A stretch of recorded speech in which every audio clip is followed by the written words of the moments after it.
It was a bright Saturday morning when I came home to an empty house.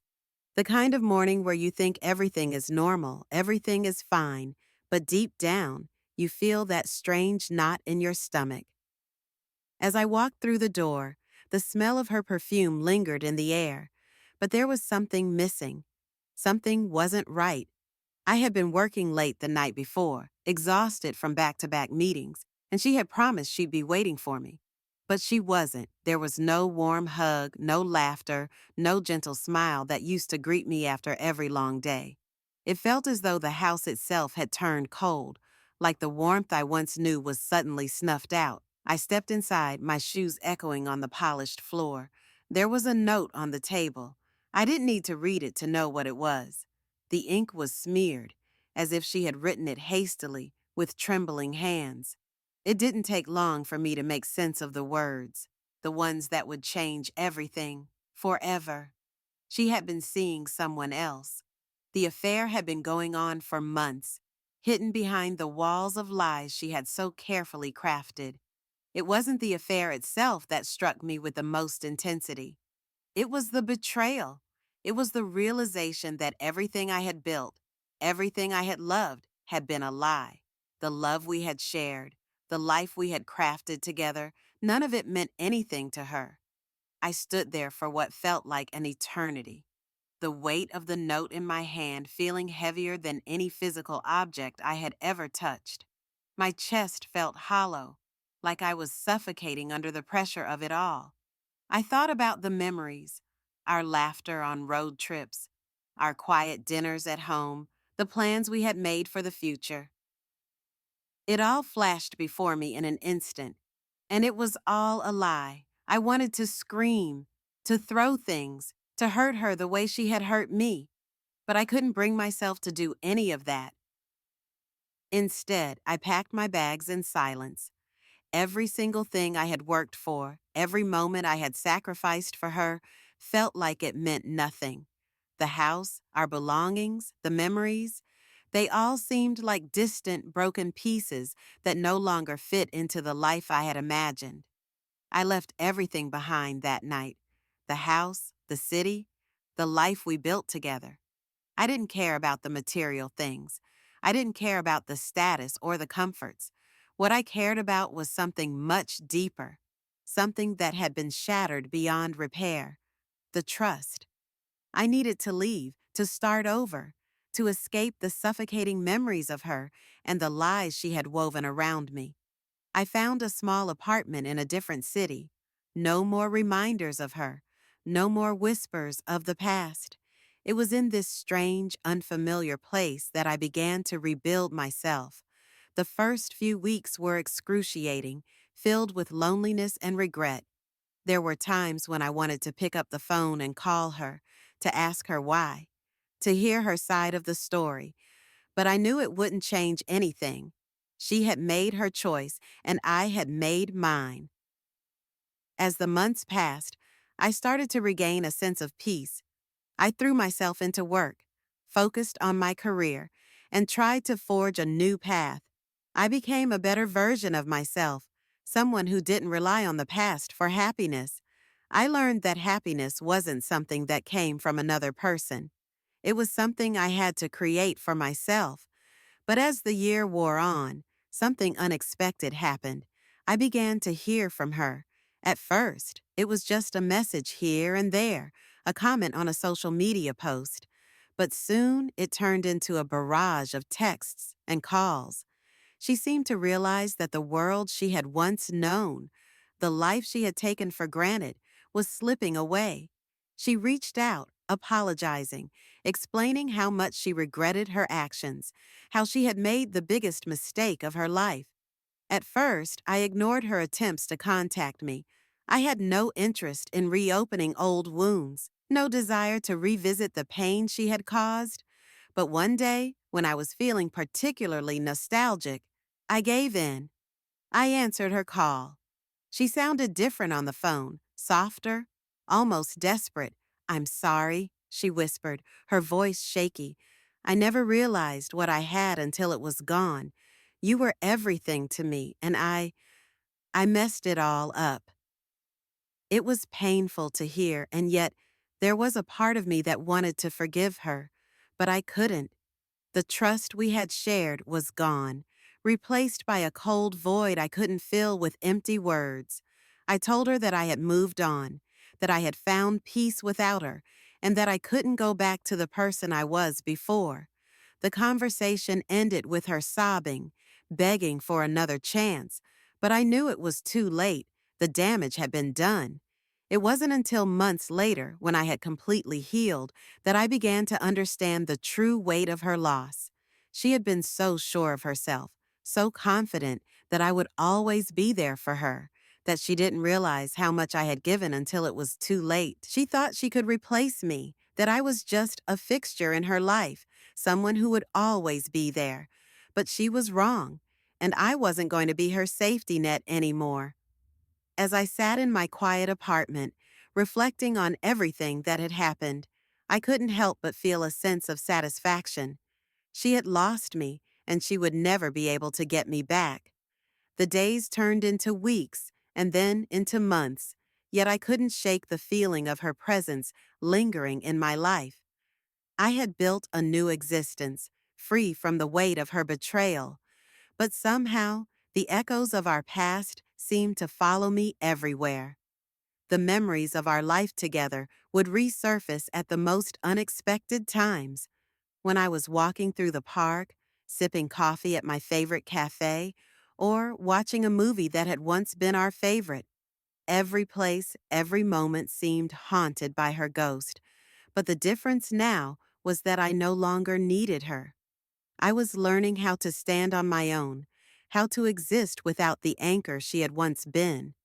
The first few months without her were filled with a kind of quiet pain, an ache that didn't seem to fade. I would lie awake at night, staring at the ceiling, wondering what could have been. The what-ifs that haunted me were endless. What if I had known earlier? What if I had been more attentive? What if we had worked through it instead of letting it tear us apart?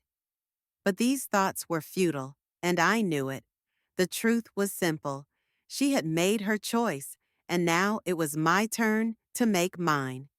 In the months following my decision to leave, I began to focus entirely on myself. I threw myself into my work even more, and gradually, I found solace in the hustle. I traveled more, explored new cities, met new people, and began to realize how much I had missed out on while I was entangled in the life we had built together. There was a freedom in being alone, in being able to make decisions without someone else's opinions weighing me down. I had become my own person again, someone who no longer needed validation from anyone else. But then, just as I was beginning to feel comfortable in my new life, she showed up again. It wasn't in person, but I felt her presence in a way that I couldn't ignore. One evening, I was sitting in a cafe, my laptop open as I scrolled through emails, when I saw a notification pop up on my phone. It was from her, a message. I hadn't spoken to her in nearly a year, and yet there she was, intruding on my peace once more. My heart skipped a beat, and I felt a lump form in my throat as I read her message. I miss you so much. I'm not the same person anymore. I've changed. Please, can we talk? I regret everything, and I need you to know that. It was a simple message, but it carried so much weight. The guilt, the desperation, the regret, it all poured through her words. And despite everything I had gone through, despite the fact that she had betrayed me in the worst way possible, a part of me wanted to reach out, to open that door again. But another part of me knew better. This wasn't a simple mistake. This wasn't something that could be fixed with a few heartfelt words. It was a fundamental breach of trust, a wound that no amount of apologies could heal. I didn't respond immediately. I set my phone down and stared at the screen for what felt like hours, trying to fight the urge to give in. But I knew I had come too far to go back. I had rebuilt myself from the ashes of our relationship, and I wasn't about to let her destroy that progress. The next day, I decided to respond, but only to set boundaries. I wanted to make it clear that I had moved on, that I had found peace without her. I sent her a simple message: I've moved on, I've healed, and I'm not looking back. I hope you find the peace you're seeking, but I can't be a part of your life anymore. I wish you the best. That was it. Short, to the point, and final. I didn't need to say more. I had said everything that needed to be said. And with that, I cut the final thread that still connected me to her. In the days that followed, I felt a sense of liberation that I hadn't expected. There was no more longing, no more what ifs. There was only the certainty that I had made the right choice. I had chosen myself over the toxic remnants of our past. I was finally free. But as time went on, I began to realize something unexpected. Her absence, her decision to leave me for someone else, had been the catalyst for my growth. She had forced me to look within myself and discover strengths I never knew I had. It was as if the universe had conspired to break me so that I could rebuild myself stronger than ever. And the best part was that I had done it all on my own. I didn't need anyone else to validate me or give me permission to succeed. I was enough, just as I was. A year passed, and I was living a life I never thought possible. My career had flourished, and I had found new passions and hobbies that filled my days with purpose. I had made new friends, some of whom were more genuine than I could have ever imagined.